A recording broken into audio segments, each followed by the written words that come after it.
Good morning, millennials. Welcome back to the Morning Toast. Happy Monday. Hope everyone had an amazing, refreshing, rejuvenating, and relaxing weekend. Hey, Jax. How you doing? I'm doing good. My weekend was all of those things, I think, except for the fact that I pulled my back out on Friday night into Saturday morning in my slumber, and it's still not 100%. And like trying to be a mom with a tweaked neck and back is really challenging. And I'm just like Zoolander, like I can't turn all the way. Zach keeps making fun of me, but it's also forcing my posture to be impeccable. Like I've just been sitting like this because I can't move my neck down.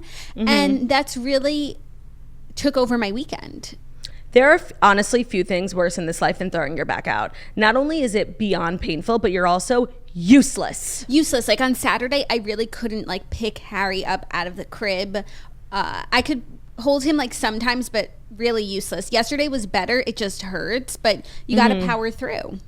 No, I fucking like some of the lowest moments of my life are when my back is thrown out. And I keep forgetting to take Advil. You know, I'm just so busy. Like I should have taken it this morning. I should have taken it last night, and I just keep forgetting. So I'm just in pain. I'm so sorry that happened to you. But you know what? The Lord giveth, the Lord taketh away as well. Because the Lord giveth on Thursday night, at least for me, I haven't even spoken to you about this. I got home from my show in Red Bank, which was amazing. Thank you to everyone who showed up. And my YouTube plaque had arrived. Has yours arrived yet? No. You know, with this move, you are like a couple days behind shipping wise. Like when I got my Jessica Simpson roller skates from Jessica Simpson herself, yours came like a few days later. Yeah. Ooh, that's so rough. Well, I'm glad you got yours first. I'm very patient as a person. So if anyone has to be on the delay, I'm glad that it's me. I saw that you got yours, but I wasn't even like, where's mine? Like I know mine will be here. It will. You have to trust in the universe and trust in UPS that your packages will be delivered. Yeah, so we got our 100,000 subscribers YouTube plaque. It was a huge moment. It wasn't one of those things that you anticipate and then it finally happens and it's like, wah, wah, wah. I keep walking back into the living room, looking at it, marveling at us, at our business, at our mogul energy. And it's just a constant reminder. And once I have it framed and hung on my wall, it will be a constant reminder that like we are amazing. Yeah, that's always nice to be reminded of that. Also, we actually stopped trying to remember to say this on the show, but I just want to mention something that a few weeks ago we hit a different milestone of 900 episodes. Oh, I know. We keep forgetting. The day that it was the 900th, like right after we remembered and we were like, fuckity fuck. But we are in the 900s, which means that in a few months we will have our 1000th episode. And I don't know what happens once you've done 1,000 episodes of a podcast. Like, does someone tape your mouth shut? Right. But I look forward to finding out, and it's just fucking crazy. I think once you hit 1,000 episodes, you automatically get canceled. No, I think that happens at like 100, like the first 50. If you can survive like the first 50. I am curious though, who else in the podcasting space has hit 1,000 episodes? I'm Rogan. Sure Joe Rogan. Yeah, he has, because his episodes are numbered and they're like 1,300. Right. So I'm wondering who else, because most people do weekly. Yeah, and it would have to be someone who's been around doing this for years, because Joe Rogan started in 2011. What about the Daily? New York Times. Let me Google it.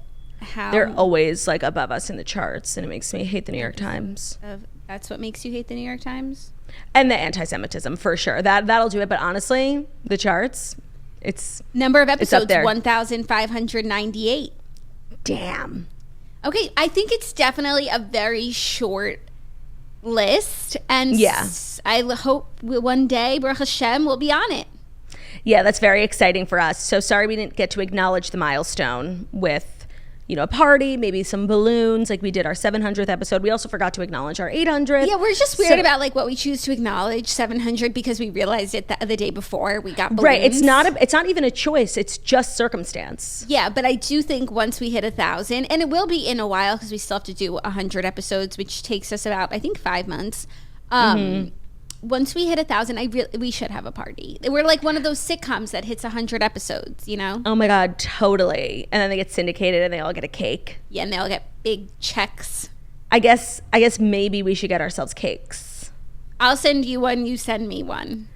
So other than that, like my whole weekend kind of revolved around the plaque, you know. It was like, what does the plaque want to do today? Does the plaque want to go out to lunch? Does the plaque want to go shopping? What did the plaque want to do?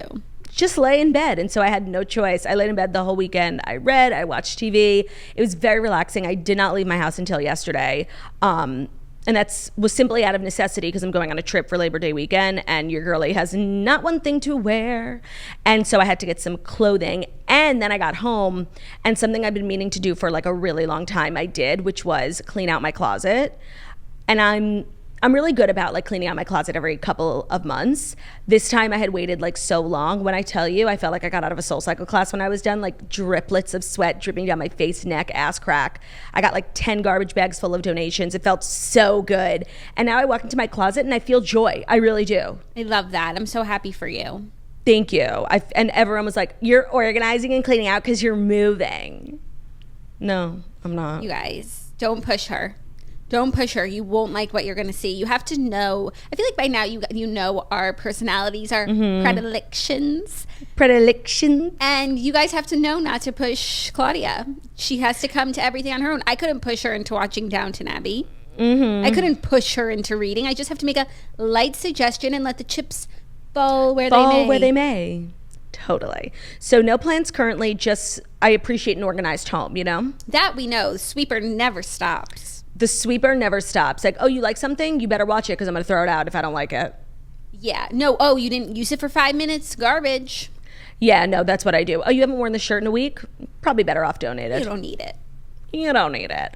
I had one more thing to say. Well, first of all, we have it's going to be a nice long episode because literally the world did not stop turning. There's so much to talk about. We actually had to bump a story till tomorrow. Yeah, which is good. There was a lot of like, you know, JV stories that will be for tomorrow's episode if nothing else comes up, but there's so much. I think it was Liz Hype posted on her Instagram story that like the publicists got back to work this week and now back from summer break. Everyone's back from summer break. There's stories and our cup runneth over. I'm so excited.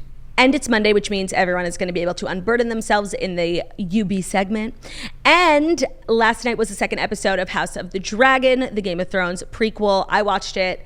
And of course, I love watching it, but I love watching it with the anticipation of knowing we're going to slay this recap. Yeah, I just want to say, now that we're talking about it, two things. Like, you were very right about one thing, and then I was right about one thing, but I was very wrong about something. I was wrong about Otto Hightower. Nefarious as fuck. I don't know why last episode I thought that he, like, was fine. I thought he was neutral, like, not... What was I right about? You were right that Damon actually might be one of the good ones. He's Jackie. He's like Josh and Ben. Good guys. He'll love you like you should, one like you wrote the book. Sing it, girl. One. The kind you find when you don't even look. Everybody wants a good one. He's good all the time. Tell him, sis. He's one of the good ones. And he's all mine. That was not your best. I'm going to be honest. Okay, so I feel like Gabby Barrett and I don't have the same pitch. What can you do? Speaking of good guys, there's a new episode of Josh and Ben's podcast, and there's like some drama. Like, leave it to them, second episode, like starting drama. Because as last week we teased, there was like a really big interview coming up. Just go listen to the episode. They explain it in the beginning, and then they just do like a funny episode. But there's drama. Yeah. Big drama. Big drama. Curly drama. Curly drama. Drama that hurts. Yeah. I wasn't sure if you were going to say something. I was. So go check it out for yourself. We'll stop teasing the drama. Just go listen to it when you're done with this. But you're going to want to listen to today's episode. So anyways, back to before I was singing. You were right that Damon actually might be like the good one, and that maybe the king and his peeps like are the nefarious actors here. And I was right that Allison, they didn't have sex that night. They were laying the foundation, which is exactly what happened. Yeah, I don't want to respond because then we'll get into the whole thing, and that will be for the TV recap after the Fast Five. So if there's nothing else you want to say, I suggest we just dive in because there is a litany. Look at me, SAT word. Litany of things we need to discuss. Most importantly, Taylor's album, notably Kelsea Ballerini. Yeah, I just wanted to discuss one more thing, if I may. Sure. And it's something that I'm looking at right now, which is that you're wearing a seamla. No, I'm not. I'm wearing a romper. Oh, really? It looks like a seamla from where I'm sitting. For those who don't know, seamla is dress in Hebrew, and Jackie refers to use the word dress ever since she rediscovered the word seamla. Just because there's something about, like, when you're wearing a dress. It's so feminine. Seamla. When you're wearing a dress, like, it's just a seamla. No, this isn't a seamla. It's a romper from Show Me Your Moo. I actually placed an order at Show Me Your Moo last night because I decided to bloom where I'm planted and get clothes that fit me. Okay, so I have like had a renaissance recently with Show Me Your Moo. This is not sponsored. Not at all. I paid full price. I don't even think Honey picked up a code for me. Well, they sent me like so much new clothing for free. Must be nice. And the sweater I wore last week that said howdy, that everyone was like obsessed with, is Show Me Your Moo. It's sold out. This romper, Show Me Your Moo. And honestly, I think it's important to mention and promote brands that make cute shit, not ugly shit, because everyone's making ugly shit, that make shit that is good quality with like a decent price. It's a little expensive, but it's decent. And brands that have a normal range of sizes. Like, so I'm always here. I'm gonna promote a brand that does that, even though I don't benefit from it at all, even though I do get free clothes. Yeah, no, that's really nice. I didn't know like you got free clothes, but you know what? I'm happy. You get what you pay for, and I'm looking forward to receiving my order that I literally placed last night. So it's such a coinkydink. And that was a real impetus for me to clean out my closet because they sent me such nice things. I'm like, these things deserve a nice place to lay. Yeah, the general rule of thumb, though, I personally don't stick to it, is that for every new piece of clothing, you should remove a piece of clothing from your closet that you don't wear and donate it, so that you never have like. Right now, your closet is full, I'm sure. So then you start stuffing stuff the more you get. But you really don't wear everything in your closet. That's so if you could find a way to remove something for every new thing, you would remain, your equilibrium would be intact. Okay, that literally never occurred to me, and I'm going to do that. That's so smart. Oh my God, thanks. And by the way, what I do is when I clean out my closet, I clean out so big that I have space, because then I get new clothing and I'm like, all right, now I can withstand the things that I get. You know, we're about to go into fall. I'm going to need sweaters, you know? You're going to need sweaters. And I think I'm going to wear this hat to the party tonight, you know? You should. It's also, really sharp, don't you think? You know, black. Wait, I had something else. Is this year's pink? I'm so musical today. You are. You're sounding like me. And now I really understand why it's annoying. I got bit with the bug. Ooh. Da-dum, da-dum, da-dum. Something else that I wanted to say, but I cannot remember. Oh, yes. I remember. Okay. I started We Are the Brennans. Why? Because Margot recommended it to me. Then I went on Goodreads. I saw you gave it 5 stars. I did? Yes. Oh, I must have been hit over the head. Oh my God, what a piece of shit. Literally. Okay, so this, just a little backstory. This was our Redheads book, actually 1 year ago to date. It was a Snitch's Choice.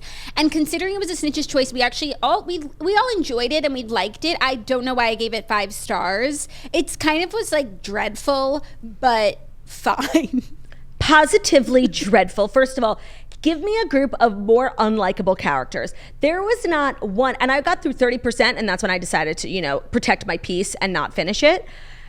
Literally give me one character who I could even remotely identify with. No, everyone was just out here making bad decisions financially, bad decisions personally, bad decisions romantically, drinking and driving. Like, literally hated every minute of every word I read. Yeah, I wouldn't have recommended it for you. It was a good book for the Redheads because there was like a lot of themes and characters and storylines to dissect, and because it was a departure for the Snitch, which we always encourage. Of course. Speaking of which, this month's book episode drops on Thursday. We are recording tomorrow. We read Everything I Know About Love by Dolly Alderton. I'm about 60% in, and I think you would like that. It's Dolly's memoir, and it's really... not every moment, every story I'm obsessed with, but she really like captures something about your 20s that I'm really enjoying, and it's making me nostalgic, but not enough missing, to go back. Not missing those days whatsoever. Yeah. Well, when I had to burn my Kindle after reading We Are the Brennans, then I went into something safe, which was like a spicy rom-com, and it was recommended to me, and it has a sequel, so I just want to say it's called A Not So Meet Cute, And then the sequel is called So Not Meant to Be. And don't be dissuaded by the titles and the cover art. It's like really corny. They're both so cute, so funny. And like what I didn't expect, like I know what I'm going to get from a book, you know, this one is going to give me thriller. This one's going to give me porn. This one's going to make me laugh. So I was not expecting the porn book to make me cackle so many times. Like especially last night in the sequel, I was reading something so funny. The writer is like weirdly very funny. I love that. And it's just a nice layer to like a cute romantic comedy vibe. I have been cackling. Like there's a few moments in each book that like genuinely make me belly laugh, which is really hard to make me laugh in a book. Yeah. Oh, but there's nothing better. There's nothing better. Mostly I only really laugh at celebrity memoirs. Yeah, I was thinking like Tom Segura made me laugh. Claudia Oshry made me laugh. Of course she did. Gary Janetti makes me laugh. Sophie Kinsella makes me laugh. You still haven't read one Sophie Kinsella book? No. Read one. It's just one of those things, you know, I'll read it in 5 years. Yeah, and be like, have you read And then I'll start like a Sophie Kinsella Instagram fan page. Literally. But you know what? I won't push you. I know you, and I love how you are and everything about you. So I'll lightly suggest it and move on and not get too wrapped up in it. Cool. I'll get there. Yeah, you always do. Let's also talk about the week this week. It's Labor Day, so there is no show Friday or Monday because I will be enjoying my time in Turks and Caicos. Love that. And you should come and see me on your way home. Oh, you know what? I should. You should. I think that would be right. Okay, I'll think about it. And I know your shows would allow it. Right, so my shows, I have my Quickly tracker up in the quickly studio. Promote. September 17th and 18th, I will be in the Pacific Northwest. I would love to see all of my PNW toasters, Seattle and Portland, the 17th and 18th. Tickets available at girlwithnojob.com/tour. Great. I'm so excited for that. Obviously, construction workers for Gwunge Tour are excited about it too.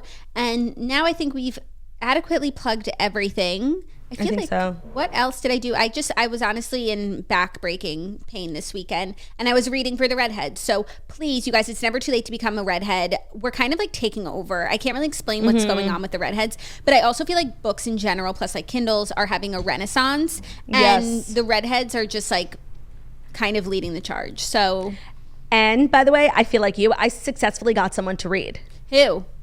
Abe. Okay.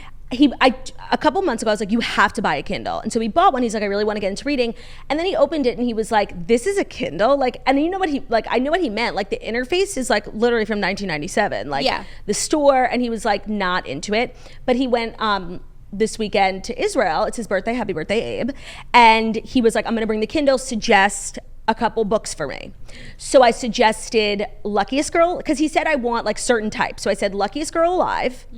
Then I said Verity, because he wanted like a murder mystery vibes, and I do feel like he'll appreciate the little, you know, porn elements. And then I recommended Red, White, and Royal Blue. And so on the good, right? Yeah. And then you on should the plane, read that. Okay. I've told you so many times. I think you would like it.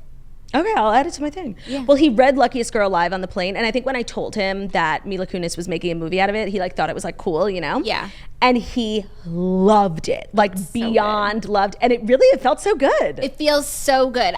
I think book recommendations are more personal than food, more personal than comedy. When I recommend a book to someone, like I follow up. I'm like, did you read the book? What did you think about the book? Like I recommended it for you. I didn't recommend it to everyone. Right. Sometimes I read a book and I'm like, Kristen would love this book. Yes, I know what you mean. She knows that like I take it really seriously. So I think everyone who I'm like, you have to read this book, they eventually do. Yeah, and it feels good when somebody like takes your recommendation and then loves it. And I feel like I don't really get asked for recommendations from people in my life. Like on Instagram, I'll recommend like a good porn book. But other than that, like no one really asks for tailored selects.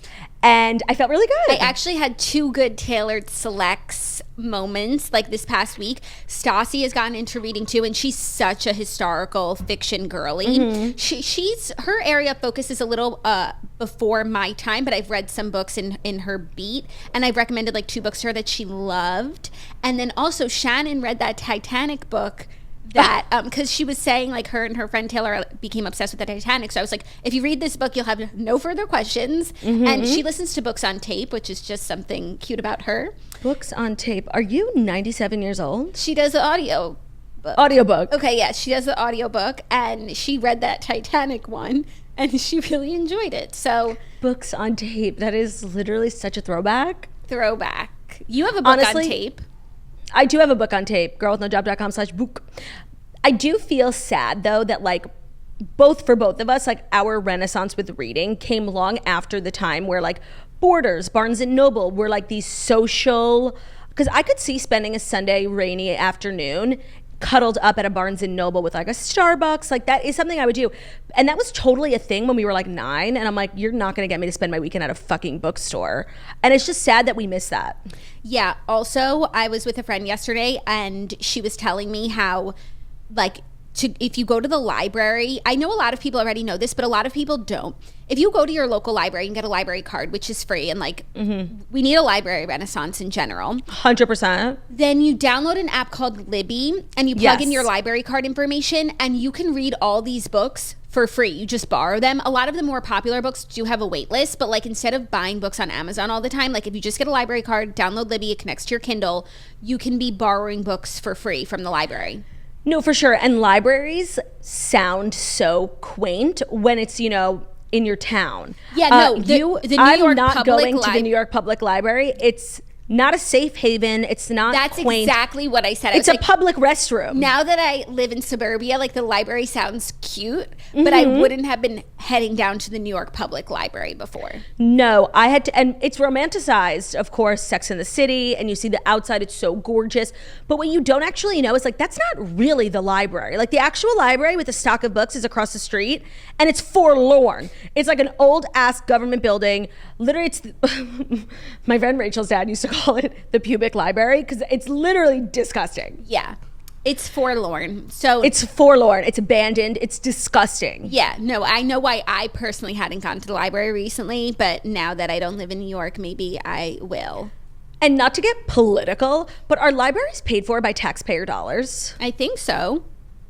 So we're paying like super high taxes here for things like that. Gorgeous libraries, hospitals, things like that, right? Yeah, exactly. The hospitals are good. But the Claudia, library, they use the money to pay for the roads. Yeah, no. Honestly, if you want to hear my true thoughts on taxes, go watch my comedy special, Disgrace Queen, available on Amazon Prime. It's all in there.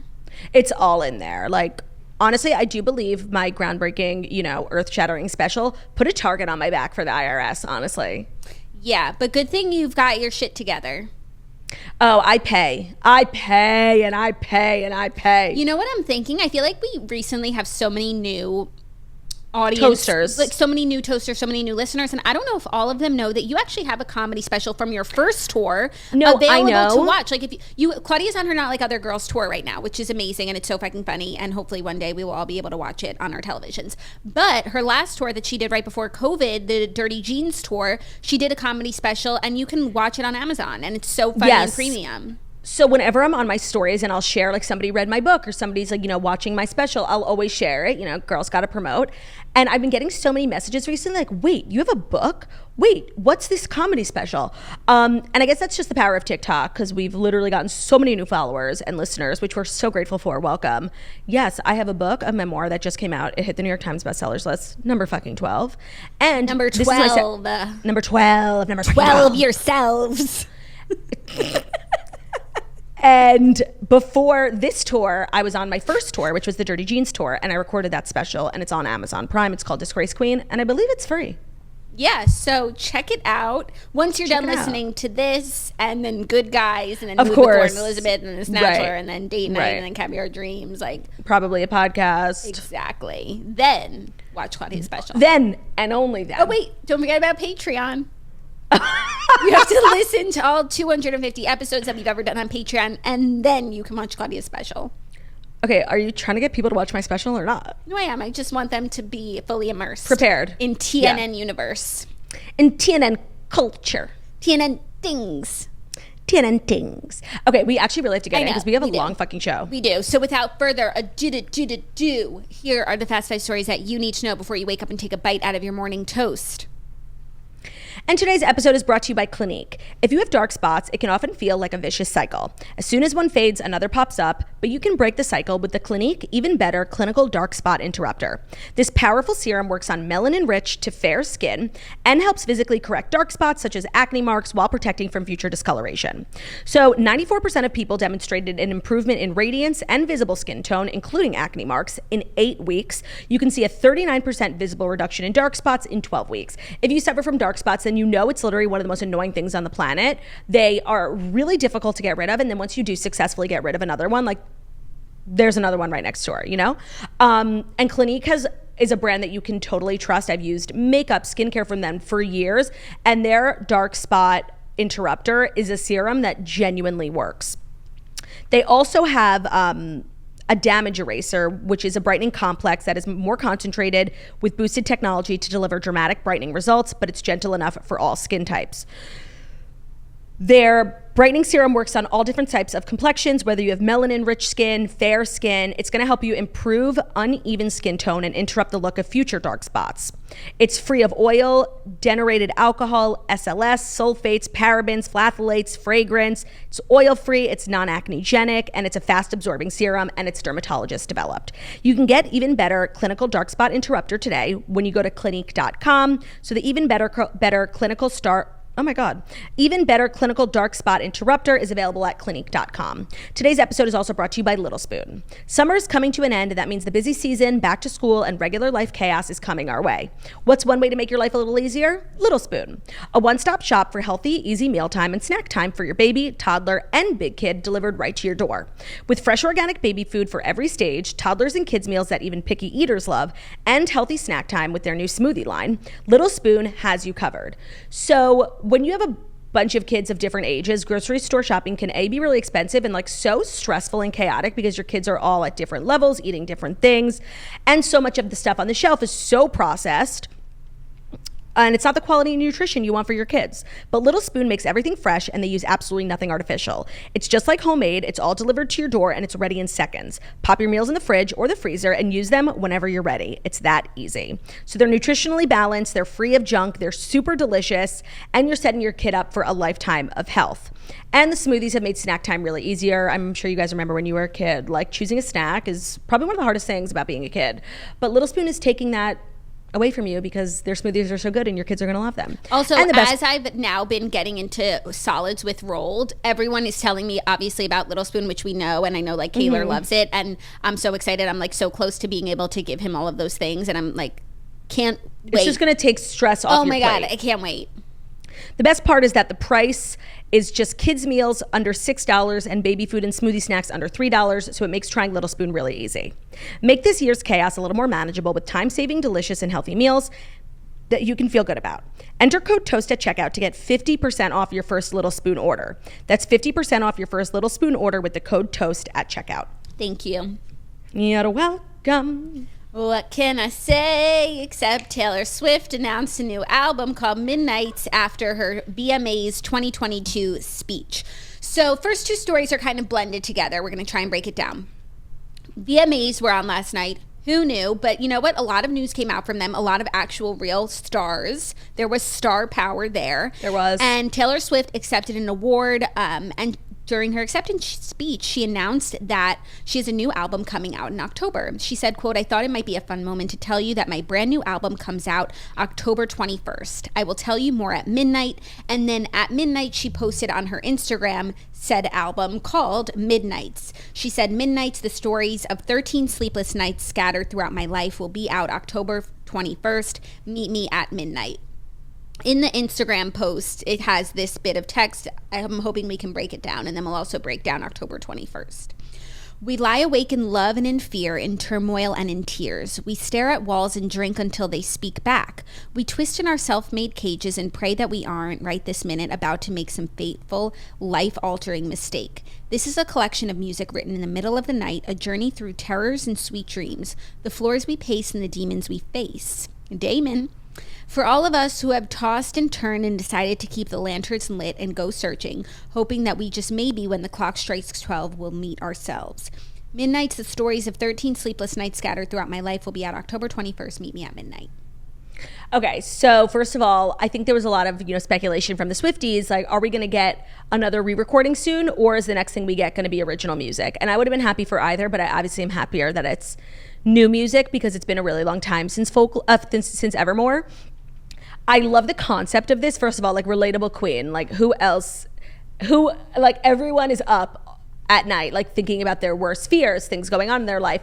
And I'm sure for Taylor, like, relatable, it happens to her all the time. And I think it's interesting that each song is like a different night based on, whatever was going through her life at that point. And I'm curious if, like, and I'm sure we will be able to decipher, like, what each song is about. Not everyone, because we don't know everything that goes on in her life, but I'm sure that, like, one of the songs will be like the night she met Joe or something, like, and we'll be able to decipher, or maybe, like, and since she announced it at the VMAs, I have to imagine perhaps there's one song about after, what kept her up that night after the VMAs with Kanye. Yeah, that's so true. Also, it will probably be harder because I feel like every album she puts out is like a moment in time. It's like, oh, this past year and a half, and here's how I felt about it, and then we just have to examine the year and a half. This will be like examining her whole life. Her whole life. But if anyone can figure out the Swiftie code, it's the Swifties. And so I'm not worried. And I know she will give us enough Easter eggs to put it together. And, now that we've officially entered a new era, I do feel as though everything she wears now is indicative of what the vibe of the album will be. And last night at the VMAs, she looked so gorgeous. She was wearing this crystal. It was giving Kendall Jenner at the Met Gala. It was really similar. And I'm sorry, to have brought that up, but she looked so beautiful. And then at the after party, I didn't even think she could do better than she did at the VMAs. And she did. She was wearing this, like, midnight blue starry romper with, like, this furry shawl. It was so glamorous. It was honestly, both outfits were giving kind of that Wildest Dreams aesthetic from the music video, like old Hollywood, very glamorous, red lip. Yeah, but she is old Hollywood. That is her aesthetic, like, always, aside from when she's, like, putting on a different one. That hasn't been her aesthetic for a really long time. Yeah. With Lover, we got, like, really bright colors. Oh, yeah, with Evermore, we got, like, cottagecore. Right. So perhaps, this is a return to the Taylor of yore. The Taylor of yore. I'm very excited for everyone, for myself. I'm excited for new music. I wonder what the vibe will be. I feel like it's still going to be in this vein of, like, emo singer-songwriter. It's not going to be the bops. Pop. No, yeah. Even though she did say, like, in the description, it's both nightmares and dreams. So I feel like some of them will be, like, very whimsical, very dreamy, and others will be maybe, more dark. Mm-hmm. But again, like, what's the genre? That's the thing with Taylor. Like, you never know what you're going to get because one album is country, one album's alternative, one album is pop. Like, what is it? It's cross-genre. And that's why we stan our talented queen, but it does make it difficult to have expectations. Yeah. I don't know why I thought October 21st was sooner than now I'm realizing it's 2 months. And I just kind of hate that, like, this whole lead up. I wish she would close the gap a little bit. But the thing about Taylor is, like, she's so traditional. The way she does music is the way people have been doing music for the last 20 years. And I think a lot of artists have changed that. They do surprise albums. Like, but she goes by the old school radio. She did surprise album for Folklore. Cardigan. For Folklore. Yeah, well, that was because we were desperate and she was, it was a global crisis and she was being helpful. And we're grateful. Yeah, we are grateful. But for the most part, she does that old school way, like lots of press, 1 or 2 singles, like one or two music videos. Right. People don't really do that anymore. They just drop works of art entirely. But she goes like the old school radio route. Yeah, that's very true. I mean, it's fine and the time will fly by. No, it's annoying. It's fucking annoying. It is annoying. You know what I was thinking about this morning? Remember when she dropped Evermore and, like, in the art, it still said, like, Weather Vane or whatever. No, not Weather Vane. Woodvale. Weather Vane. And everyone was like, oh my God, 3rd album. It's a triplets. Right. And they were like, oh no, we forgot to take it out. That was like the fake title of the album when we were working on the artwork. And it's like, really? Relatable. How many people worked on this and you forgot? You just left it. Relatable. Woodvale? Relatable. No, even Taylor Swift makes mistakes. No, I know, but that was crazy. And people still think that, like, there's a conspiracy there and it was meant to be there and, like, she's lying about it being a mistake. No, I think like that there is a third sister album to Folklore and Evermore titled Woodvale. Especially like there's so many clues. You know, when she released those cardigans for the song Cardigan, it had 3 stars on it, and they were like, it's emblematic of each album. Yeah. Now we also need to talk about the fact that Midnights is coming out on October 21st, which is Kim Kardashian's birthday. Doesn't mean anything. Which means nothing. Like, people are so annoying. Because first of all, if you know anything about Taylor, you know that the dates that she releases her music on have to mean something. You know what she is? Is she Jewish? Because she's very into gematria. Gematria, yeah. For those who don't know, like in Hebrew, and like this is like a biblical thing, each letter in the Hebrew alphabet is associated with a number. So sometimes like a word will equal, like for example, okay, the word chai, which means life. In Judaism, like life is signified with the number 18. Like everyone knows 18 is a lucky number in Judaism because it means life. And that's because chai is 2 letters. The chet is 8 and the yud is 10. Yeah.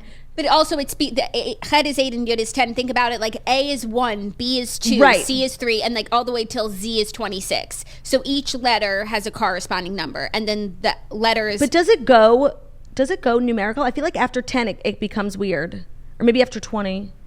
No, I mean, I haven't learned gematria in forever, but yeah. But what's so weird that you mentioned that, I saw a post on my Instagram today that was gematria, but English gematria from Peloton memes. Mm-hmm. And so it says if A B C D E equals 1 2 3 4 5, then knowledge, the letters of knowledge, equal 96%. Hard work equals 98%. Both are important, but fall just short of 100%. But the word attitude equals 100%. Okay, they're just trying to get you to Peloton, but... No, it's Peloton memes. It's not the corporate account. Well... That's gematria. Honestly, gematria is like such a throwback. It brings me back to like literally 3rd grade learning gematria and like not understanding it at all. I'm like, well, are they numbers or letters? They're both. But Taylor is like a Jewish queen with the gematria. So October 21st is the date. Taylor's lucky number is 13. So 1021, which is the date. 1, 0, 2, and 1 is... 10 and 21 is... Wait. Yeah. 10, 2, and 1 is 13. So they always have to mean something, and you have to release music on a Friday. So there are limited options for Taylor when it comes to Fridays in a year, which numbers also have meaning. And she it also aligns with her calendar. And she loves October.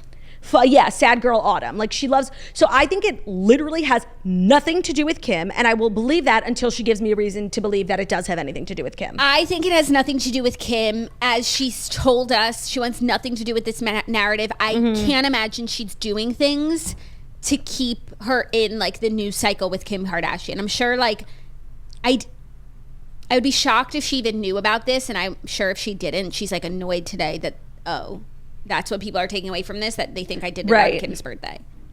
But you know what? It does actually make me feel really bad for Kim, because Kim can't enjoy the musical stylings of Taylor Swift, which just sucks, because there's really something for everyone in Taylor Swift's catalog. And whatever music you're into, whatever you listen to, I think everyone pretty much agrees, unless you're like so stubborn, that like there is a place in Taylor's discography for you. No, and also like we know Kim was a fan of Taylor. She has a iconic video saying she loves Love Story, and then she's watching Taylor on Twitter. But I actually think there are so many people who I like really hate, and I just find a way to put it out of my mind and listen to their music. And I feel like when Kim is like in the gym or whatever, and we've heard like their music sometimes in the back, Taylor's music in the background of some people's Instagram stories, I feel like she can put it out of her head. I hope so. Like, I don't think she listens in her AirPods to Taylor, like full Taylor Swift albums, but when it comes on and she's like in the mood, she's able to just enjoy the music. By the way, I know what you mean. Like there are people who I hate so much, but like their music, sorry, like it slaps. I'm going to listen to it anyway. But there are also people that I don't have personal beef with them. That's you know what I mean? But there's also people that I hate, and I actually can't listen to their music anymore. I understand. For Kim, I don't know if it's the same comparison, just because like this is personal. It's not like just hating someone from afar. Yeah, that's true. So I really do hope that Kim is letting herself enjoy the musical stylings of Taylor Swift, because it's such a pleasure. It's a privilege. Yeah. And so I'm excited that we all have this to look forward to. And Taylor looked, I just want to say, like so spectacular. She did. we never get to see her, and like we're just so desperate for like little crumbs. And she gave us a whole ass piece of bread last night, and she looked amazing, and I love her so much, and it was so fabulous to see her, really. And we're going to get to see a lot more of her. And this is obviously, her era is clearly very like sparkly, midnight, you know, disco ball is what I'm getting. And I think there'll be a lot more where this came from. So get excited. And the artwork was very cool, very edgy. Very cool. Cute. Okay, our next story, a little more VMAs news. For me, I think it was like the headline from the evening, even though I didn't watch the VMAs. I barely kept up with like the looks or anything. But Addison Rae's mom and Young Gravy kissed on the 2022 MTV VMAs red carpet. I think I know like a decent amount about this if you want me to give you like a little backstory. Okay, please. So, you know, Addison Rae's dad has been out here embarrassing himself and his family over the last couple of weeks. And it all really started with like him making these crazy videos about Young Gravy. And the reason why he was doing that was because Young Gravy was like doing press basically saying like he thinks Sherry is everything of the sort, like he wants to date her. Like he was being very public about like how he's really into Sherry. And Monty, who's Sherry's ex-husband, I think they're probably, I don't know if they're divorced yet, and Addison's dad made all these videos like saying how disrespectful it was, even though like he recently was exposed for literally cheating on the mother of his children and his wife. So it started this weird beef between Young Gravy and Monty Lopez, and honestly Sherry never even acknowledged it. Like, but then there was some other weirdness with Addison unfollowing her mom, Addison's mom tweeting like, I'm heartbroken, yada yada, mothers will understand. And so it's been unclear like what's going on between Addison and her mom, but we're all pretty sure Addison is not talking to her dad because he's acting like a fucking animal, like a 3-year-old on social media. So then after all of this, last night Young Gravy shows up on the red carpet with Sherry as his date. And it's so bizarre. He's 26. She's in her 40s. I am fairly certain they're not dating. I think that like Young Gravy was more than happy to be used as a pawn in Sherry Rae's divorce drama. Like her ex-husband has been so embarrassing, like texting 20-year-olds, posting these disgusting videos, then hanging out with Ava Louise, who is obviously Addison's like arch nemesis, like doing all of these things to embarrass Sherry, to embarrass Addison. And I think Sherry and Young Gravy used last night's red carpet as like a moment to get back at him. I really don't think that they're dating, even though they kissed on the red carpet and then in the telecast they were behind someone who was like hosting or announcing something, and you could see them kissing in the background. I still don't think they're dating. Yeah, I didn't know who Young Gravy was until last week because he was on Sophia with an F. And I watched a clip of what he was talking about, and he said that he was talking about like having all these girls in different like ports pretty much, and like codes in different area codes. Yeah, but they're like real like relationships when he's with them, but he has like multiple of these people. So I just hope like Sherry's not getting too invested, because I now know that he has a lot of other girlfriends who feel really special, and that she'll never just be his one and only. So I'm grateful to Sophia with an F for doing that investigative work for us. And I don't think though that they're actually dating. But like, to do that on the red carpet, like, where's Addison? This is just like not a great look. No, this is the takeaway for me from this story. Addison Rae's parents are disgraceful. First of all, after Addison made it and started growing and getting all these opportunities for brand deals and acting, yada, yada, yada, the way she brought her parents along for the ride, whether it was what she wanted, whether it was they wanted, was admirable. You know, like nobody really gets famous and puts their parents at the forefront of the spotlight. Like it was always a little weird, honestly, like the way that her parents had TikTok accounts that were verified and would make dancing videos. Like it's fucking weird, first of all. Then not only that, but for them to then have this, and by the way, things happen, people break up, to handle it in such a disgusting way on both of their parts, honestly more so Monty than Sherry, but now both of them, is so embarrassing for Addison. Her parents are acting out of control. They're acting like the kids, especially her dad. I'm sure Addison is not talking to her dad, and we know she's not talking to her mom, and honestly I feel that. Yeah, also it's like, to the whole world who's watching this, like Sherry showing up with Young Gravy, if they just walked the carpet together and we could have been like, ooh, titillating, but like them like making out PDA, even if they are dating, like stop, Yeah. The whole world is like watching and like no one's thinking this is like cool, cute or shipping. So it's really just to get back at Monty, and it's like, oh, okay, so you care about this like disgusting piece of shit. Up until this point, Sherry was above everything Monty was doing was so like lowbrow, so tacky, and Sherry was remaining above it. Even though there was, for me at least, like questions as to why her and Addison weren't talking and why she unfollowed her mom on Instagram. But now Sherry's like playing dirty, just like Monty, and they're both honestly disgraceful. Yeah. Like, look at what they're doing to their daughter, who's literally had this, historic, unprecedented success on her way to being, a true fixture in Hollywood as a celebrity, whether it's acting or doing beauty or just social media. Like, she has a very, hopeful career ahead of her. And her parents acting like this, like bringing her down to a level that's so tacky when like she's out in Malibu with the Kardashians. Like, look how well she's done for herself. Yeah. And they both want to, chip away at that by being 2-year-olds. Yeah. Agreed. It's unacceptable. And it's really I'm embarrassed for them. Should be Addison on the red carpet. Of course. Where is Addison? Dixie D'Amelio? It's like Dixie D'Amelio walking, Addison's mom and her 25-year-old boyfriend walking. Like, are these people okay? But also, where's Addison? Like, I know she's been on Italian vacation for a year, but where is she? She probably took some time off and then all this stuff happened and she just extended that time off because honestly, she should not have to answer or really be a part of this. Like, if her parents want to act wild, then that's on them, and she really shouldn't have to step out and do a red carpet and be asked about that. It's not her fucking problem, and she can't really control how her parents are acting. So you know what? I would take a break too. Like, relax. Yeah. As far as other things that happened at the VMAs, Nicki Minaj like won a Lifetime Achievement Award. So happy for her. Her new song is really good. What's her new song? I'm song? not gonna lie. I have been very critical of Nicki, especially because I didn't think it was cool the way she, was the only female rapper for a really long time. And then when it came time for Cardi B, like, she was not gracious. She was not. And then obviously, there's a lot in her personal life that is unique. But then she did the Potomac reunion and she crawled her way back a little bit. But then I started to like her on a personal level, but I really thought like she would not come back as like the queen of rap. I thought that time was kind of over for her.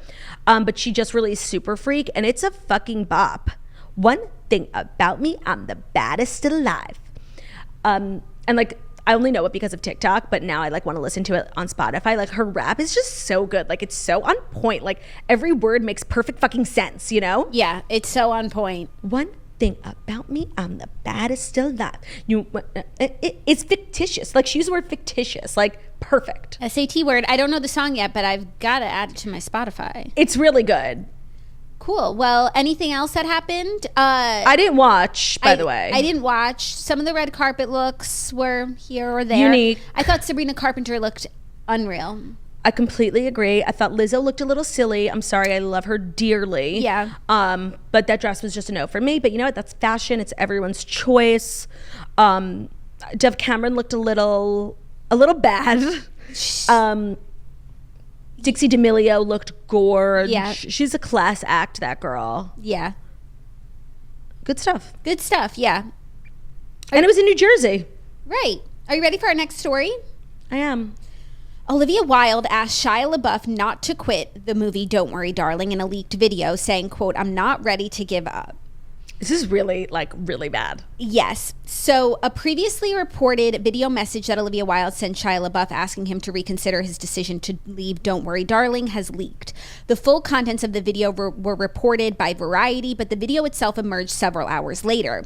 Shia had sent Variety the video in an effort to rebuff Olivia Wilde's claims in a recent cover story that she fired the actor from the film due to disagreements over his acting process. Shia countered, saying he left the film on his own because he couldn't find enough time to rehearse with his co-stars. Olivia Wilde reportedly sent Shia the video several days after he left Don't Worry, Darling in August 2020. In the clip, she says, quote, "I feel like I'm not ready to give up on this yet, and I'm too heartbroken and want to figure this out."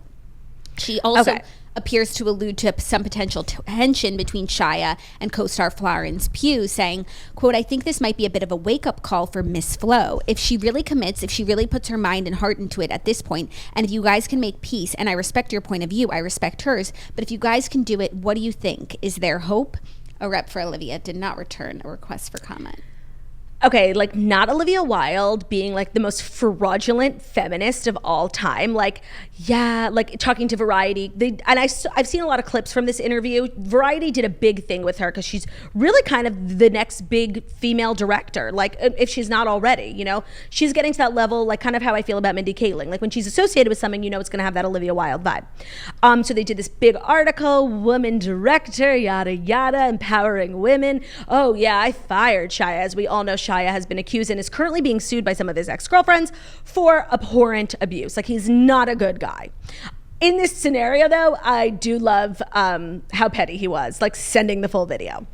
So she's out here being a hero, you know, I protect women, yada, yada. I fired Shia. It was tough. It was what we had to do. And then this video comes to light that not only proves that she was lying, but is actually incredibly cringy for, you know, someone who wears a t-shirt that says feminist AF, you know? Yeah. She not only is asking Shia not to quit, but to stay, but is also being incredibly condescending to Florence Pugh. Miss Flo. Like in the video, her tone is like obviously distasteful towards Florence and wanting to side with Shia. And maybe that's not how she feels. Maybe she thought that's how she would get Shia to agree. All in all, it's a really bad look for Olivia Wilde, especially, and it's made worse by the fact that like she is obviously dating Harry Styles, who has these hordes of fans who do not like her. So the video is getting perpetuated even more than it would if she was just a regular girl dating Jason Sudeikis, you know? Yes, but I'm not even invested on the Harry Styles piece, but like this is fucking crazy just to be so caught in a lie like that, and to lie to really prop yourself up to like, and also, you know, I'm very glad that he sent this video forward because should know. Shows like, and it's just like people just fucking lie. And I know. And it's like when someone said, when there's rumors or this or that or sources, like I can always give it the benefit of the doubt and be like, that's probably not true, or like maybe that didn't happen. And so but this is full proof. This is, she said one thing and the video shows that she fucking lied. Yeah, no, it's really bad, especially now, you know, she's like that classic, you know, celebrity who, you know, she went on Watch What Happens Live. Her skirt was embroidered feminist, feminist, feminist, feminist. She wears t-shirts, of course, feminist like her AF, feminist like card is, performative, you know, fucking activism. Her feminist card is being rescinded for sure. But also just like your truthful human being card. Your credibility. Your credibility. No, it's really bad. One, because the video is so obviously just like said one thing, but you did another. But also, like, this tension that has been rumored up until this point with Florence Pugh is kind of like fully validated now. Like, it was really rude vibes in the video about Florence. It's been reported that Florence is not going to do any press for this movie except for the Venice Film Festival. That's the one thing she's going to do. And honestly, I'm with her. Like, first of all, your director, who's a woman, so you're like, finally, I'm getting a woman director. She can finally understand what it's like to be a woman in this business, someone I can lean on, perhaps be a mentor to me. And she's fucking, you know, being sneaky behind your back, trying to get your co-star who's just been exposed for being like a violent abuser. She's trying to get him back on. Then she ends up dating the lead. They keep running away together. No one's on set. No one's working. No one's being professional. I'm sure she's like, fuck this forlorn project. I wish I never signed on. You know what? I owe Florence an apology. I was wrong because you were doubtful. You weren't wrong. You were just doubtful. I said like she's probably bitter about the movie because like if anyone was going to be dating Harry Styles on set, it was going to be her, and that's so not what her issue is here. And it's more layered. I was wrong, and I apologize because it's so much more layered. And yeah, this sounds like a miserable work experience. A toxic work atmosphere. Yeah. But like just even the Shia part, and I guess like what she's saying is she's trying to get Miss Flo to rehearse more with him, kind of like what he wanted, like because he's very methody and like wants everyone rehearsing all the time. And I guess Flo probably didn't want to be around him. Flo was probably like, this is a 9 to 5. I'm going home. Like, we'll pick up tomorrow. And so they were going to meet in the middle of like spending more time. That's what I'm getting. That's putting the pieces together. That's probably where the biggest disconnect was. So it's like, not only was she going to like try and make Florence like method act like Shia, who also is like alleged abuser and just like not a guy you want to be spending extra time with. Right. Alone time. Then they finally figure out that piece, and it was Shia who left. It wasn't even Olivia making the right decision for Florence. It was Shia who left. Which is so embarrassing. And then, okay, so we bring on Harry Styles, and now it's like you're running off with him. Florence is directing this, you know. I apologize. I was so wrong. That's very big of you. I, like, before this whole saga, I know, like, the teeny bot, like, Gen Z is obsessed with Florence Pugh. And to be honest, like, I was not familiar at all, mostly because I haven't seen Little Women. And that's where, like, she has, like, a cult following from. So I didn't really know anything about her. And I was just very kind of, you know, neutral about her. Now I feel as though I like her a lot. Like, knowing what she's been through and still acting with such grace, even though I am sure. Such grace. Even though I'm sure she's so happy this video was sent in, because one, it shows that Olivia Wilde is a liar. Two, it shows the toxic ass environment that she worked from, and now people probably understand why she doesn't want to promote this film. Like, she wants to be done with it, and she comes out the hero. So my only question is, like, what does Olivia Wilde do now? Like, this is so bad and so embarrassing for her. And she was, like, ascending this very small, you know, to this very small group of female directors, you know? And now it's like,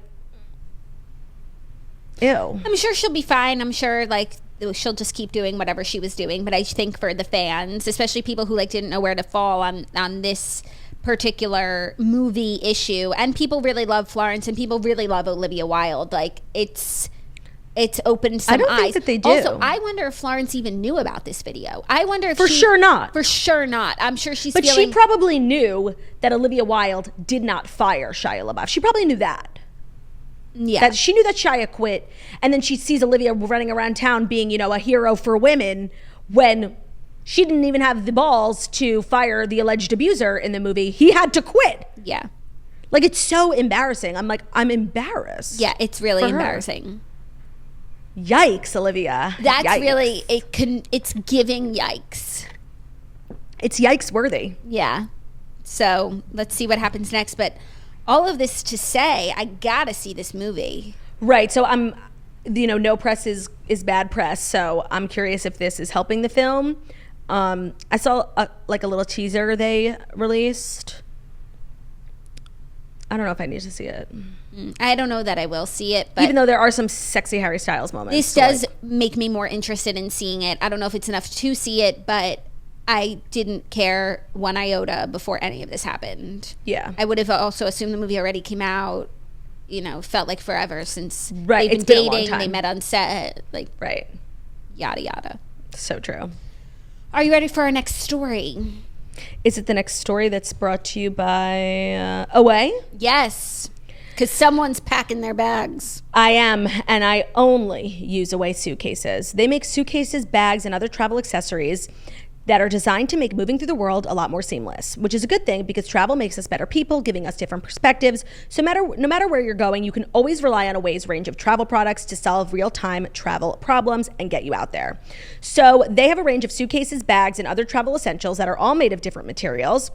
And they also come in a variety of colors and sizes. So if you're in the market for a new suitcase, I cannot recommend Away enough. I've had one of my carry-on sizes for years. It's in great shape.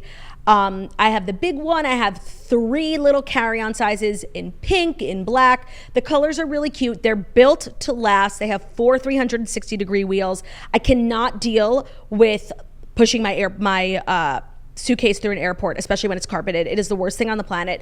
The Away suitcases are really seamless to roll. They come with a laundry bag inside. They come with this little sponge item that you can use to scuff out any buff marks on the outside. If you know baggage handlers are getting a little rough, you use your little sponge, buff it out. Good as new. We've all seen the videos of the baggage handlers. Right, exactly. They also offer free shipping and returns on any non-personalized order within US, Canada, and UK. They also come with the TSA-approved combination lock to keep all of your belongings safe.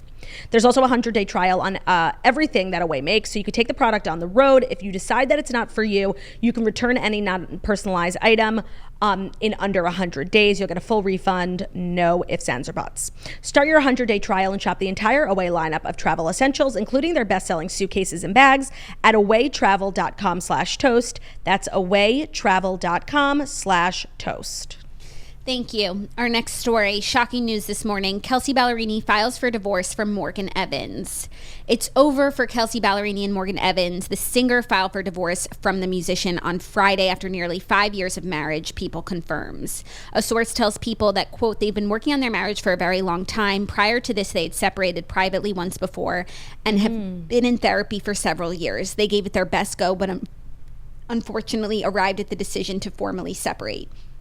She addressed the split on her Instagram story this morning, saying, friends, I've always tried my best to share my life with you in a real and vulnerable way while also protecting layers of my personal life as they unfold. This is now public record, so I wanted you to hear from me directly that I'm going through a divorce. This deeply difficult decision is a result of a journey of love, growth, and effort that ultimately has come to an end. It's hard to find the words here, but I feel extremely grateful for the years of marriage to Morgan and hopeful for the next seasons. With very active schedules coming up, please be mindful that we are both fragile, actively healing, and showing up the best that we can. Okay, let me say one thing. When all these women in country, like these young women in country, were getting married, it was all around the same time.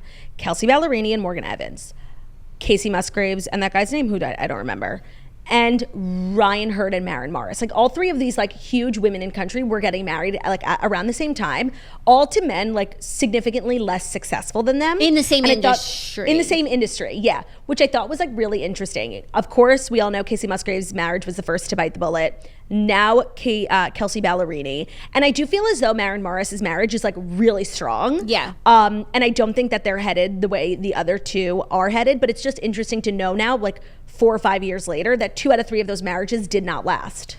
Yeah, and we'll never know what the issues were, but I imagine from an outside glance, it's very hard to, one, be in the same industry as someone and to be married and in the exact same space, and it's like just so obvious when one person is more successful than the other. Like I feel like a lot of other people who are, you know, maybe I'm a singer in this genre, you're a singer in that genre, or I'm an actor, you're a singer, Nicole Kidman, Keith Urban. There's no jealousy because there's no crossover. But to be in the exact same category and fighting for the same, you know, opportunities, recognition, minutes on the radio, etc., and like one person is having so much success, like it takes a really, I don't even want to say a big person, but like it's just a certain type of person to not have any issues with that.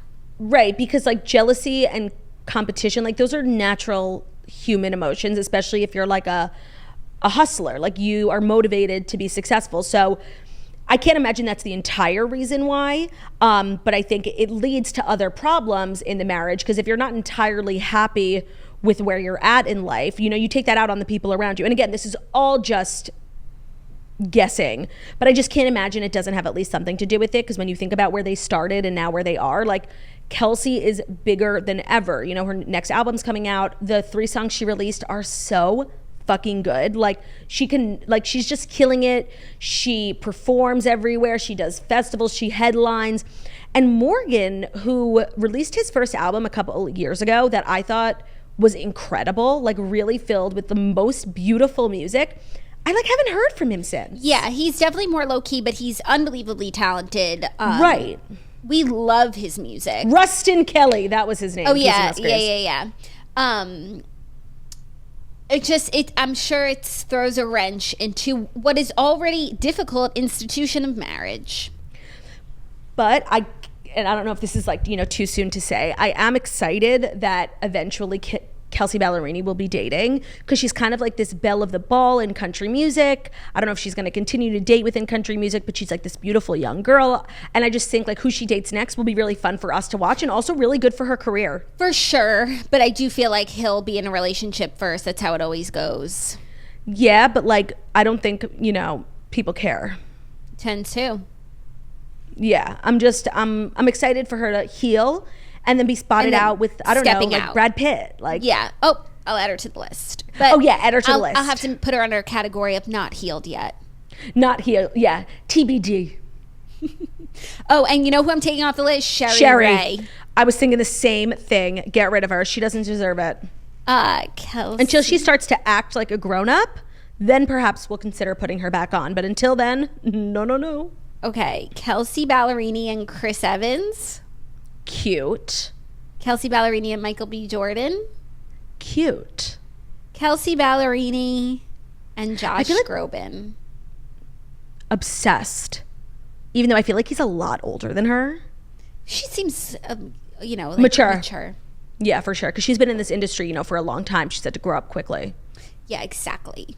I'm also really excited for her album. Like, she's been killing it with the singles that have come out. Love is a cowboy. I haven't listened to new music because I listen to the same 5 songs over and over again, just like as a mom. I feel that. And the rotation changes constantly, but these days it's Middle of Somewhere by Luke Combs. Just want to say, good. We've never like fully debriefed the album, but I think it's so hard because This One's For You is also an incredible album, but like this album growing up is fucking 10 out of 10. Like, there's only one thing that's bad about it, and that's that it's not fucking long enough. Every time I get to the end, I'm like, wait, what? Yeah, the music stops. I'm like, what? Also, Outrunning Your Memory, we love that song. We sing it with always. Miranda. And I think part of the reason why I feel like the album's not long enough is because I think one of perhaps my favorite song is the last one. That girl is going gone. Claude, so good. You'd love this bar I stumbled on. It's so good. Like, if you like country music, if you don't like country music, and the songs are like, they're kind of like emotional. Like, he's tapping into things that, like, you think in your head but you don't say. Like, I'm so glad, I'm glad, hold on, I'm not anybody else because I used to wish I was. Yeah. Like, things like that like we all feel but would never even admit. Like, yeah, I used to hate myself. Like, it's so real. And it's not like, and it has the country, whiskey beer never broke. Like, it has that, but it also has a depth to it that's like kind of like emo. He's just sharing universal truths. Yes. No matter where you're from, what your genre is, it's universal truths. It's literally, it's a work of art. It's a work of art. Middle of Somewhere is my favorite song, and Outrunning Your Memory. And then the other 5 in the rotation that we're always listening to is now obviously Can't Help Falling in Love. Mm-hmm. And If I Can Dream by Elvis is my new favorite song. I never knew it before. I listen to it probably 20 times a day, all different versions of it. It's so good. Better Back When for Luke Combs is up there for me, as is Going Gone and Used to Wish I Was. But I'm glad I'm not. I'm just an old Carolina girl. Are you ready for our 5th and final story? Oh my God, already? Yeah. It's some TV news. Daily Pop and Nightly Pop have been canceled at E! E! is canceling 2 of its daily entertainment news shows. The daytime talk show Daily Pop will end its 5-year run in September, and companion Nightly Pop will go dark in October. The NBC Universal-owned cable outlet also plans to launch a new evening show in October that will return to the roots of the E! News brand as the gold standard of entertainment news coverage, according to a memo from Tracy Wilson, Executive VP Syndication Studios at NBC Universal, to E! staff on Friday. She wrote, "I know change can be challenging, but I'm truly excited about the future of these brands that we are going to build together." The whole email is like all over the internet, but the headline is that Daily Pop and Nightly Pop are donezo. E!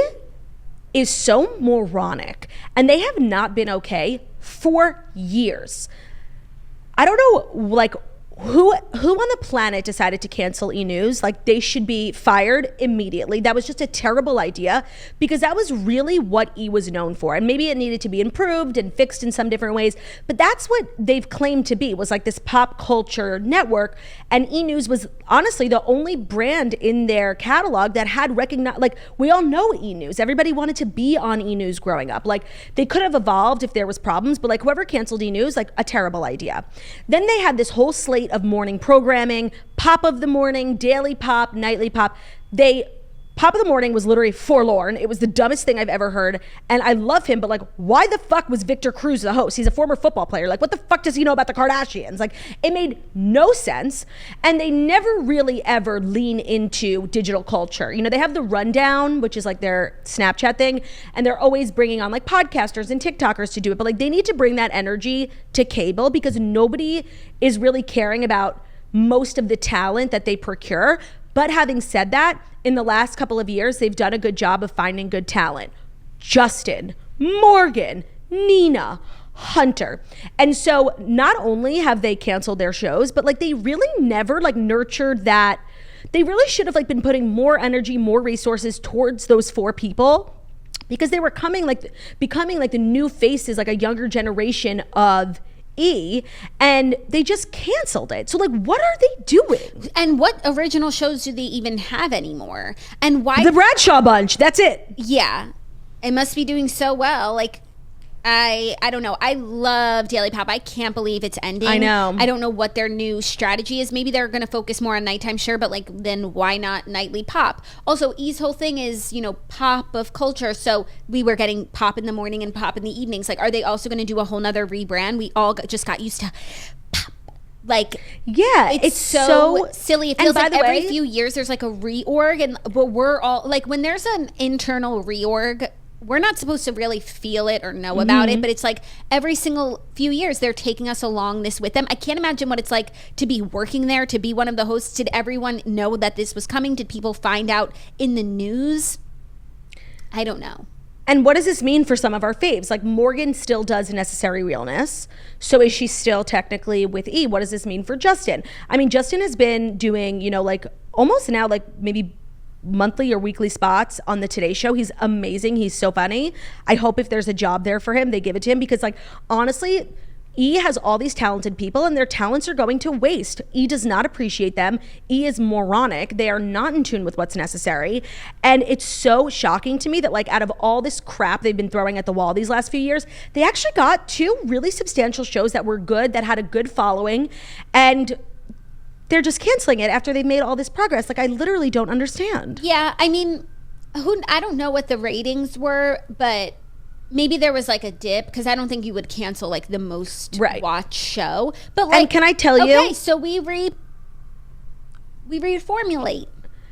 If there was a dip in ratings, and I don't think either of the shows had like the highest of ratings, and I want to tell you that has nothing to do with the format of the show or the hosts. It has everything to do with E now having this horrendous reputation of being like the messy network. Like, honestly, they're giving Demi Lovato every few years like, no, this is the real us.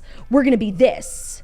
Yeah, I agree. It's like, well, what are you? Also, I feel like now, especially without E! News, and now especially without Daily Pop and Nightly Pop, like, they're just like an Instagram rom-com account. No, they're an Instagram account with the posts. Like, they're an influencer. Yeah. Yeah. Like, every channel has a brand, you know? And you know what you're going to get on that. Like, on Bravo, you know you're going to get reality shows mostly centered in big cities around different subcultures. You know what you're going to get. You turn on Sci-Fi, you know what you're going to get. You turn on VH1, you know what you're going to get. Now it's like you turn on E and you're like, what the fuck is going on? Like, it's a Zoom show with Kevin Hart in people's closets. Right. Or it's a Sweet Home Alabama. Like, what is your vibe? I know. They are I'm so sure messy. What they'll say now is like they're gonna figure it out and they're gonna reorganize, but it's. But I thought they had figured it out 5 years ago with their new morning slate, live from New York, and then live from LA. And they were doing like all female content. Like, every single show on their network was female focused. It was like very Cavallari, Total Bellas, Total Divas. There was all female. That was shows. pretty good. Lady Gang, but that didn't work. I firmly believe like Lady Gang was not given a good enough, long enough shot, because I think that show had legs. Yeah. So really I don't know. it. Yeah, and I just thought, I was like, okay, give them a minute. You're taking, for the first time ever, podcast and making it into a television show. It takes time for people to adjust. Like, it's not, maybe the first season is not going to break the records. Claudia, Busy Phillips. Ooh. Busy Phillips. They've just been dropping the ball for years. Claudia, Busy Phillips. Yeah, Busy Phillips. And it's just sad that the network that I think, like, as millennial women used to grow up, and everyone's dream job was to like be on E! News, be the next Juliana Rancic. The dream is dead. Yeah, you couldn't pay me. And you know what? I'm actually really happy, in a sense, if this canceling of the show gives Justin and Morgan like more freedom, because I do think those jobs, like, they keep you really busy. They're really restrictive in terms of what else you can do. Your contract is really tight. I don't think you can be out here, you know, doing different partnerships and doing podcasts. And the two of them, they're both so talented and so funny, and people really love them. So I hope that, like, in a way, the show getting canceled releases them from their shackles. Like, go do a podcast, do a web show. Like, you're hilarious. Yeah. I wonder if they're still with E! though. I don't know. Necessary Realness. I know Justin has like a, you know what? They should really do like a Kelly and Ryan of E! with Justin and Morgan. That's Daily Pop. Yeah, I guess. And Morgan doesn't want to do that. Right. Because she has kids. Like, why don't they make it like a 3:00 show? I mean, they obviously know a little bit more than us, like about viewer habits. What time of the day? Yeah. So I guess they'll be doing this nightly show. They're going to put everything into like a big nightly program. And I would hope that they're using the talent that they have, the talent that people like and want to see. But one would hope. Then why not just revamp Nightly Pop and make it, an hour and a different setup, different format? No, this is like...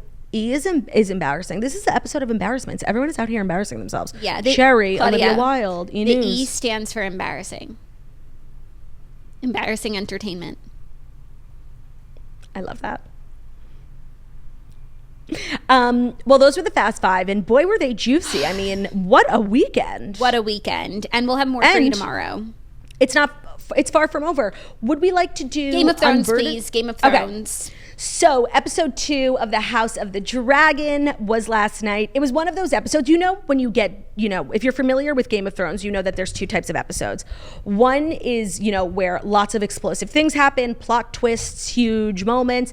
And the others are episodes that set the groundwork. They really settle, move things around so that those big explosive moments can happen. Yeah. And last night was very much, like a setting of the scenes. It wasn't that explosive, but like things that happen in this episode, maybe in episode 5, like something fucking crazy will happen, and it'll be because, we staged it in episode 2. So it wasn't crazy, but I think obviously the big takeaways were, one, that the king has decided to marry that brunette girly as opposed to the child, which on one hand, I was relieved he wasn't marrying Lena, the 12-year-old, because it was disgusting. And on the other hand, I'm upset, for Rhaenyra, her bestie. It was a betrayal. Is now her stepmother. And, she was making such good progress with her dad. I do feel like if she ends up having, some sort of break with her dad, like it will be detrimental for the realm. And he's trying and she's trying, but he lied to her and he betrayed her. And he didn't even have the decency to tell her when they were having the conversation about remarriage that he was thinking about marrying her brunette bestie. So I do feel like this is a huge, huge betrayal for her and is perhaps going to lead to Damon's her arms. cutting off her dad, which is not going to be good. No, it will lead her right into Damon's arms. I do wonder if their end game, I don't know. You also have to just suspend some of the things that you think are weird uncle, little Uncle Levin, and the 12-year-old. So, by the way... I mean, he should have married They're not the Lena. same. Jackie, I can separate uncle and non-uncle. Like, I can separate and ship. So you're okay with incest, but you're not okay with, blurry pedophilia. Yeah, am I crazy that pedophilia is worse than incest? Well, he wouldn't bed her till she was 14. Oh, how gracious of him. I was not into that. I got why it made sense, the merging of powerful homes, Valeria and Targaryen. And when they were saying they have a kid, I'm like, oh, great. She's probably young and cute. I thought that Lena was in the first episode. She was, but I'm like, oh, they must have another daughter. No, and I don't remember her being so young. I thought she was like Rhaenyra's age, just a little young, but not. She was 12. toddler. I thought she was 15. When they were like, we have a daughter, I'm like, oh, we must not have met that one yet because it can't be the toddler from the tourney. But it was the toddler from the tourney. And I'm like, this is disgusting. So on one hand, I'm sad that Rhaenyra has been betrayed. But on the other hand, I'm grateful that young Lady Lena has been saved from a lifetime of misery with this old, ugly king. Yeah, who's not doing well, about to lose a digit. The digit with the maggots, that was really disgusting. Okay, but also time is moving so quickly, quicker than it ever. The mom died 6 months ago. Okay, mom died 6 months ago. Did you watch a preview for next week? No, actually. Baby is born. And he has a full head of blonde Targaryen hair. Who? Wait, who is a baby? Alicent. Can you stop spoiling? It's not a spoiler. In the previews. No, it is. I didn't want to know. In the previews for next week, I don't want to know. There's a toddler. Damn. Well, I love when things move fast because one, more happens, and two, in these old-timey worlds, it would take a month for them to go to Dragonstone. So I'm grateful I didn't have to wait Like next year's episode is like 3 years later. Damn, that's actually a long time. But you know what? Maybe it's like now it's really a Game of Thrones because Alicent's son. Right, now he exists. He exists, and he usurps Rhaenyra. That will force Rhaenyra to do something into Daemon's else. arms. Into Daemon's arms. No, are you shipping now? I'm obsessed. I am kind of shipping. And so maybe these first 2 episodes were kind of like the prequel to now the story begins. That's a good call, by the way. Maybe. And this episode, I was like actually really vibing with the king. Like he thought it was weird about the 12-year-old. He understood why it was good, but he also thought it was weird. He wanted to prioritize his relationship with his daughter. He apologized for not being so communicative after his mom died. He apologized that as a part of his job, he has to remarry. Like I was really on his side until he ended up handling it so poorly. Okay, like yes, I agree. And I think the king is a good guy, but he's not a great king because he's not like strong in his convictions, and he doesn't have that many convictions. But there's something about this like episode of Game of Thrones where it's like we're watching like a father trying to bond with his teenage daughter, like a king like who cares? It feels like we're watching a rom-com from 2022 of like a single father trying to bond with his daughter. You know what? If you're right about these 2 episodes kind of like being the prequel, then that actually makes sense because we'd need to understand how and why Rhaenyra would betray her father and turn to Daemon. Okay, fine. But it was giving like they don't talk about their feelings in the medieval ages. Yeah, even though I did like love that the dad was like very, communicative and no, but it's just like interested in Rhaenyra because everyone in the medieval times was like so evil. It's so 2022. Like, tell me about your feelings. Yeah, the dad is weak. Like he's nothing of the sort. Yeah. Somebody lied to him several times and told him he was a good king. At least he's not and he's evil. Nothing like that. Okay, he's nothing of the sort. In Game of Thrones, like you could get a Joffrey, you could get a Ramsay. Oh, you know who I wanted to fucking slap? The woman? Auntie. The queen that never was. Shut up, wench. Okay, I have 2 things to say.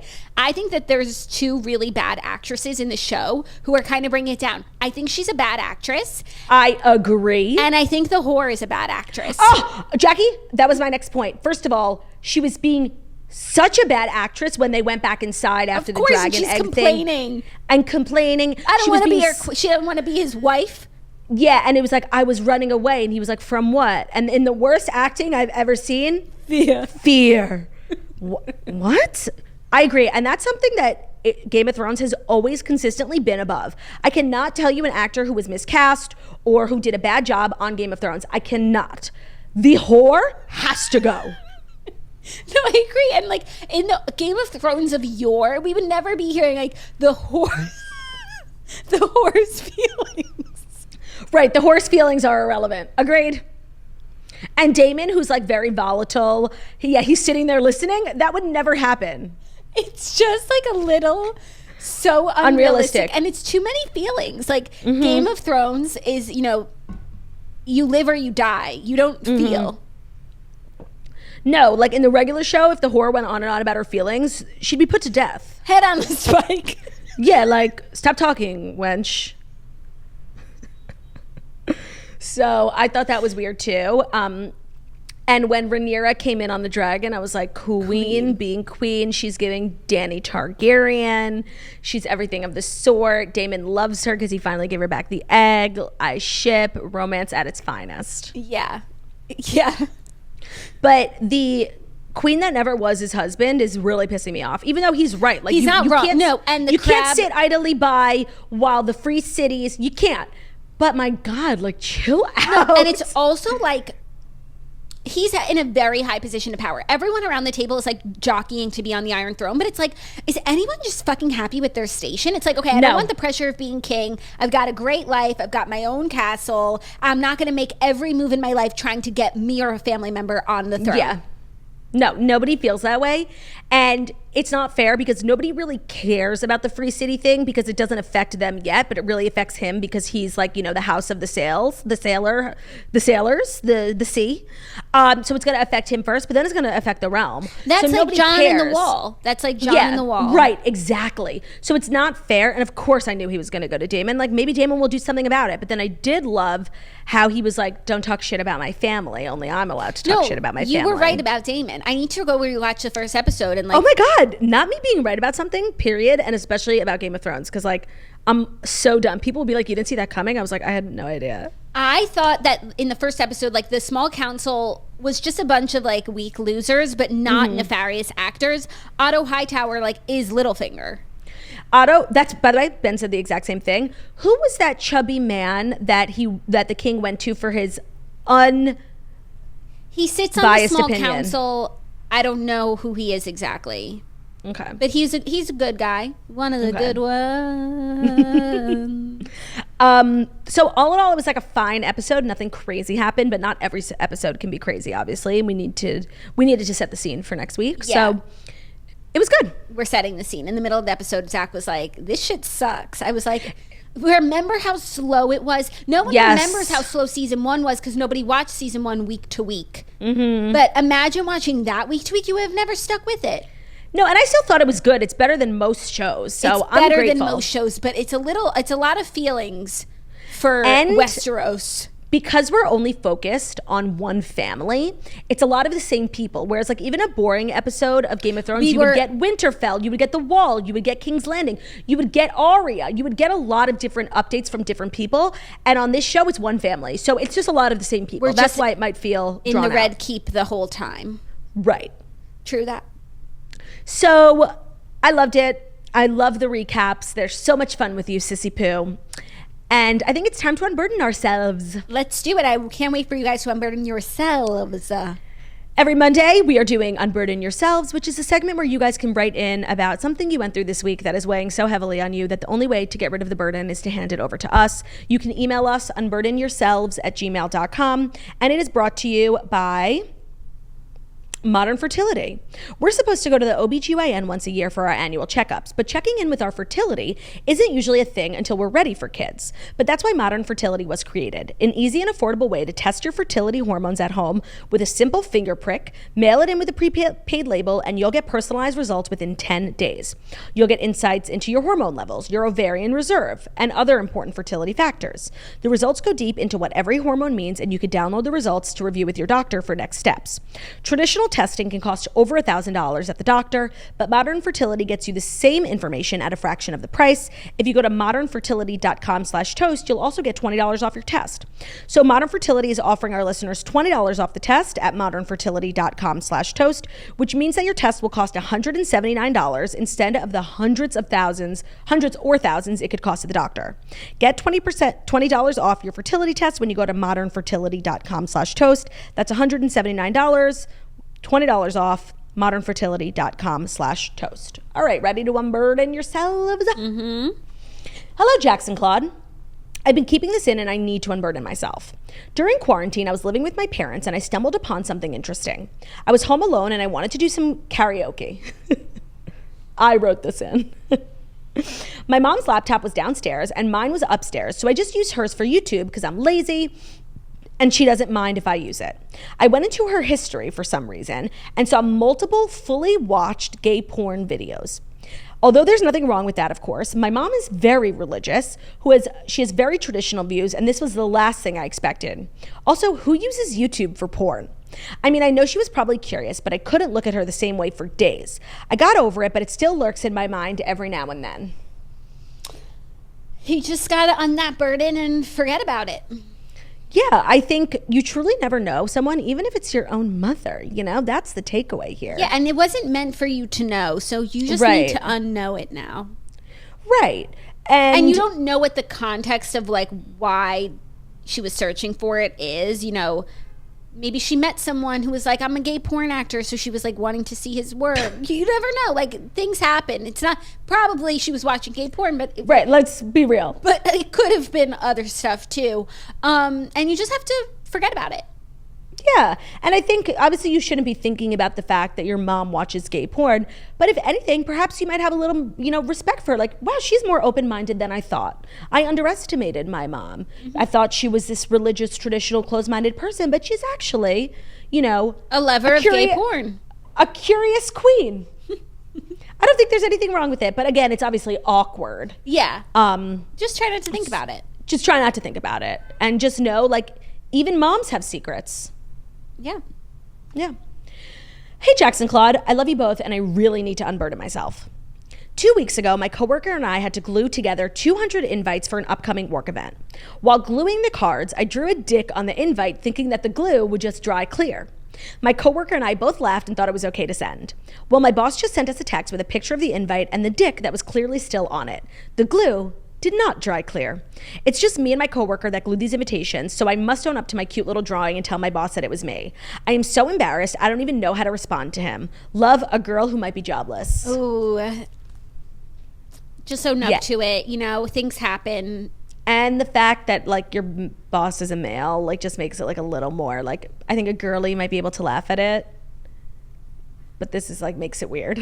Yeah, this is just awkward. It's just unfortunate. It's just unfortunate. But just zoom out, you know? Zoom out and be grateful that he sent you the invitation while it was still on his desk, not when, you know, the CEO received it. Right, exactly. It always can be worse, and it's just a silly little thing. Just be really apologetic. Be like, oh my God, I totally thought it would dry clear. This is so unprofessional. I would never do it again. I'm really sorry. Like, it's always important when you're getting in trouble before you actually get yelled at to totally acknowledge that you were wrong, apologize, admit why it was wrong, and say it'll never happen again. Because then the person who's about to yell at you, like, they don't really have much to say because you've already said it. You've already said it. You've said everything that needs to be said. You neutralize the threat. And this is just a lesson, obviously. You never know what glue is going to look like, and perhaps leave drawings of dicks to your personal items. That's it. And to your personal life, you know. Personal affairs. If you're in the workplace, like, no situation, unless you're working in gay porn, like, should you be drawing dicks? Right. Unless you're storyboarding for gay porn. Or porn. you work at, like, a dildo factory and you need to sketch up coming up with designs, a new prototype, yeah. You could say to your boss, like, I have a part-time job at the dildo factory. And I just got my papers mixed up. I just got confused. I'm so sorry. Right. Yeah. This is bad, but if you just own up to it, I don't think it's a fireable offense. Hopefully your boss is, like, young and funny and cool.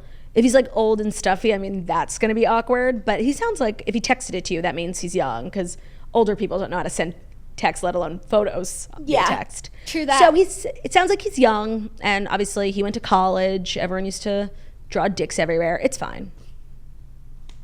It's fine. All right, are you ready for our third and final? Ready. Hello, Jax, Claude, Rasenstrass. I have been holding on to this for 2 months, and I cannot seem to get the awful cringe out of my head. I'll keep it short and not so sweet.